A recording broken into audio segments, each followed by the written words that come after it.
The smoke curled upward like a dying beast, hissing, sputtering, and choking on its last breath. The massive black motorcycle, symbol of pride, power, and rebellion, sat in the middle of the old garage, broken in a way no one could understand. 3 hardened bikers stood around it, frustration burning in their eyes. They had brought in mechanics from neighboring towns, spent hours tearing the machine apart, tried every tool they knew, but the engine refused to roar back to life. And that's when the door creaked open, sunlight cutting through the dusty air, revealing a man they'd never expect to see in a biker's world. A frail, wheelchair-bound old mechanic rolling slowly toward them. His hands, though aged, carried a strange confidence. His gaze, though tired, held a lifetime of roads traveled. In that moment, nobody believed he could do anything, and yet within minutes he would silence them all. Before the story continues, if you believe in kindness, second chances, the power of unexpected heroes, please like, comment, share, and subscribe.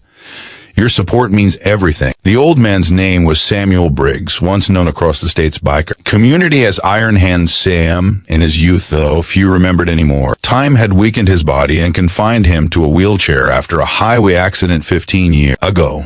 An accident that took not only his legs, but also the life of the only son he ever had. Since then, Sam had worked quietly in a small corner of town, repairing lawnmowers, bicycles, and the occasional abandoned engine people brought in when they had no one else to ask. His glory days were long gone. His reputation faded like an old patch on a leather jacket. But beneath the wrinkles and the pain was still a mind sharp enough to read an engine like a doctor reads a heartbeat. The Hells Angels bikers had arrived at the abandoned workshop next door early that morning, a place Sam often visited to escape memories he didn't want to relive.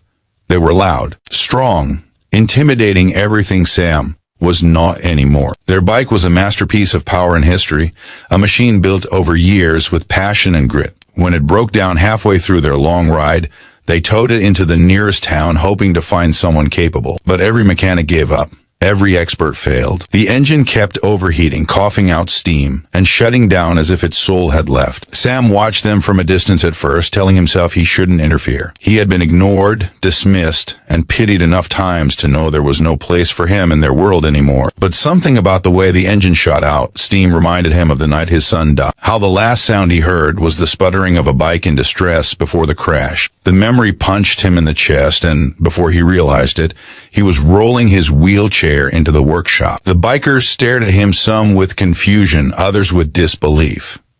Sam ignored their looks. He only focused on the machine, studying its shape, its lines, its breathing. He leaned forward with a quiet determination, placing his hand on the metal frame as if feeling for a pulse. For a moment, the entire garage fell silent. He noticed scorch marks on one side, the faint smell of burned oil, and a slight misalignment in the custom exhaust pipes. These details told a story others missed, because they were searching for big problems, not subtle truths. Sam began guiding his wheelchair around the bike, analyzing every piece with a depth of understanding that came from a lifetime of devotion. His wrinkled fingers tapped the engine casing.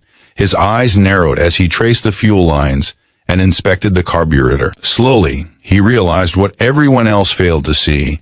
The bike wasn't suffering from a broken pot, it was suffering from a mistimed airflow caused by a nearly invisible dent in the aftermarket intake valve. It was the kind of flaw that would escape even a professional unless they had spent decades rebuilding engines with intuition instead of textbooks. Sam pointed to a small tool tray, grabbed what he needed, and began working with the quiet confidence of a man who had once lived from machines like this. Despite his trembling hands and limited mobility, he worked with precision. He loosened clamps, readjusted the valve position, cleaned a clogged breather hose, and straightened the intake bend using techniques older mechanics used before fancy machines existed. Every twist of a wrench was a reminder that skill never dies, it just hides until needed again. Sweat dripped down his forehead. His breathing grew heavy, but he didn't stop.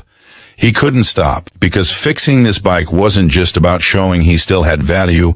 It was about proving to himself that his past still mattered, that the years of pain had not erased the man he once was. When he finished, he nodded for them to start the engine. The bikers exchanged skeptical glances, but one of them turned the key anyway. For a second, nothing happened. Then the engine coughed once, twice, and suddenly roared to life with a sound so powerful it shook the walls. The entire garage filled with the deep, thunderous rumble of a healthy motorcycle, alive again after being declared hopeless by everyone else. The bikers froze, their mouths open in shock. The impossible had happened. A disabled old man in a wheelchair had succeeded where dozens of trained mechanics had failed. And Sam? He didn't smile. He simply closed his eyes as the vibration washed over him, a sound he thought he would never hear in its pure form again without feeling pain. But this time, it healed something inside him. The bikers approached him with newfound respect. They didn't just see an old man now. They saw a legend they had forgotten existed. They thanked him, not with words, but with the kind of silent nod men give when acknowledging greatness. And for the first time in many years, Sam felt seen, felt needed, felt alive.